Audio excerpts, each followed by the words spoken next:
Hello, my friend. It's Margie Alaprandi. Welcome to day 2. Today, I want to talk with you about a couple of principles that I think are critically important for you to keep in mind as you are goal setting for 2015 and crystallizing your vision. And those two principles are decisiveness and having a whatever it takes attitude. You know, decisiveness is big, right?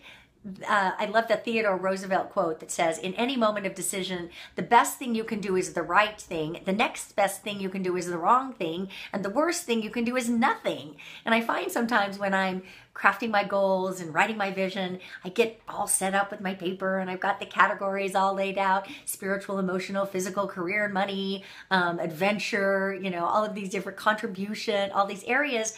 And I'm just like afraid to write something down because I want to be sure that I'm getting it right and that I have the best vision and the most lofty vision. But the reality is, just be decisive. Write something down. And my process is that I ask myself the question, what do I want? What do I really want? And if you realize that your desire is such a powerful, creative force, asking yourself that question, what do I want?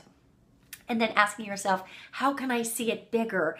That will prompt some creation, some writing. So as I was thinking about all these principles, an analogy came to mind that I've actually wanted to share for a few weeks. A few weeks ago, I was in Korea. I have a team member who is a doctor of Chinese medicine, and she offered some ideas, like she loves Korea, what I should do while I'm there, what I should eat. I'm kind of a foodie, so I was excited to try some new foods. But then she said, you for sure need to visit a traditional Korean spa.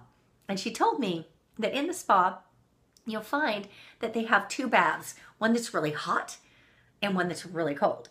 And they really believe in going back and forth between these 2 spas, and because it increases stimulation, circulation, it helps with detoxification. I'm like, man, this sounds fantastic. I can't wait. So as luck would have it, my hotel actually has one of these traditional Korean spas. So set up the appointment. I'm all ready to go in. I look at Celsius. In fact, take a look at this picture. You see on the left-hand side, the one bath at 41 Celsius. Quick conversion chart tells me that is 106 degrees. And then here on the right is another one, the cold bath, which is 22 Celsius, which the conversion chart tells us is 71. I thought, no big deal. I got this. So I get in the warm water, I stay there for a few minutes, and then get ready to go to the cooler bath and put my legs in and think, whoa, that is uncomfortable. I don't think I'll be doing that. And then I thought, I think the strategy is if I go back to the warmer bath, stay there a longer time, I'll be delighted and eager to get in the cooler bath. So I did that and stayed and stayed and stayed. Once again, kind of put my leg in up to my knee and thought, whoa, this is ridiculous. Like, I can't do this. And then I thought, you know what? No, I want those benefits. I can do this.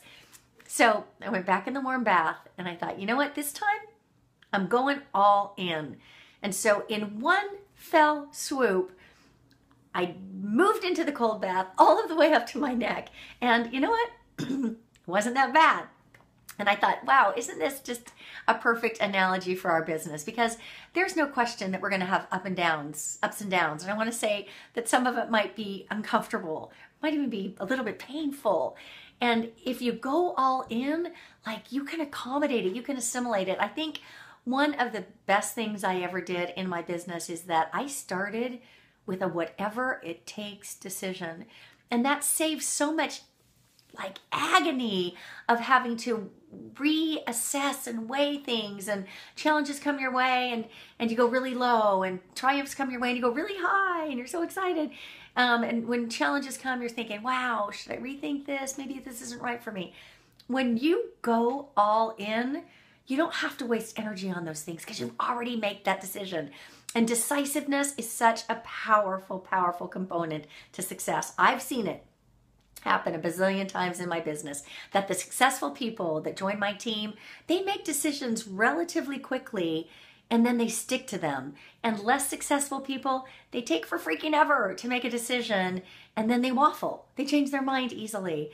And so, use those principles, decisiveness, and go all in. It will make this year a different year for you if you approach it with those two principles in mind as you're setting your goals and crystallizing your vision for the new year.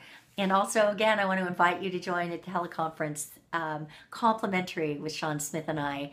And you can register on this page. It's going to be very inspiring. We're going to talk about how you can create a breakthrough year. What are the attitudes, the mindsets, the skill sets, the behaviors, and the strategies that you need to have in place? We invite you to join us, and I'll talk to you tomorrow.